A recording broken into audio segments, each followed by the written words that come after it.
1, 2, 3, 4.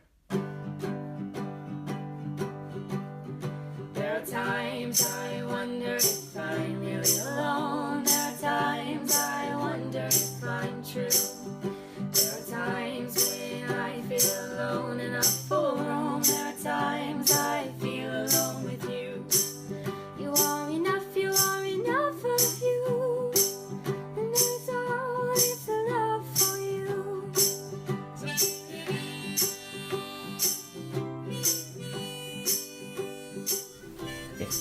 If you're a little trans or genderqueer person or non-binary person, a queer person, just like remember to love yourself even when it's like really shitty. I think we all like get really caught up with like current politics and the impending doom of our community. I just think that even though the world is like terrible, a lot of the times I think like if you can just remember that you have this like awesome community of individuals that are some of the most loving and caring individuals I've ever met. I think just knowing that there is no definition of trans, what it means to be trans, and if you want to identify that way, then that's how you identify, and no amount of surgery or change of pronouns or names, everybody has their own journey. My advice would be that it's just never too early or too late to figure out your gender identity. Everyone's different. Everyone's valid. And there's always some aspect of yourself that could be more free. I mean, I found gender role models. That was actually really helpful because when I first realized I was trans and I tried to tell people, they were like, you are definitely not a man. You will never pass as a man. You will never look like a man. You are way too femme. You talk with your hands too much. You walk like a girl. You will never look like a dude.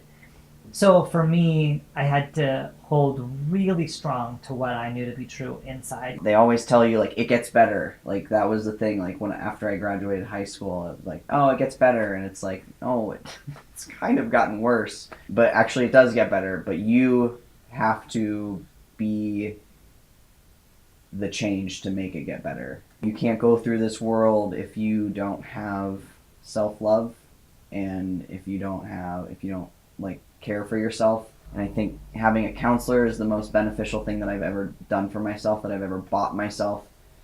It gets better, but if you want it to get better, you have to be the person to make it get better. And just love yourself.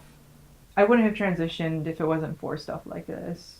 If I never saw people visible out and obviously better off than they were before, I wouldn't have done it. I wouldn't have had it in me to be that brave, to come out. If you're feeling like your identity doesn't match up with how you're perceived, if you're feeling this internal guilt of, if you just feel like it's something that you can't do or isn't possible, just do it. Take the time to go through your process, and as much as you can disengage from other people's process and relationship to you, like your parents, your friends, your partners, like let them be in pain. That can feel like a personal affront or personal attack. It ain't. They love you and they're trying to figure it out. Like let them figure it out. It's not about you. And then I think doing the work to surround yourself with people who can help you grow. Do not get stuck. You have to find a way to integrate everything you know about the fucked upness of the world into the broader context of your life. But at the end of the day, that the only thing that matters is that you're you and that you love yourself. Because I feel like when you don't love yourself, you can't possibly love anybody else or anything and feel fully happy. I guess my advice to people watching is that, you are who you are, and sometimes I feel really alone because I think I'm the only person like me, but, I know that I'm not, and even finding one other person who, we're not the same, but we have similar feelings or similar experiences, and finding somebody like that and knowing that they're out there gives me hope, because being high femme and being agender, I know that that's okay, even though before I didn't feel like it was.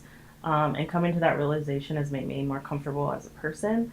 and more comfortable in my skin. And so I guess my advice would be it's okay to not know, it's okay to be confused, it's okay to not understand, because we are who we are, and that's as much as we need to be. There are times I wonder if I'm really alone. There are times I wonder if I'm true. There are times when I feel alone in a full room. There are times I feel alone with you. Sometimes I wonder if I'm real or if I'm seen. I see everything, you are enough for me. You are enough for you. Thanks for tuning in to Roaming Gender. To get involved or find out more about this project, visit www.roaminggender.com.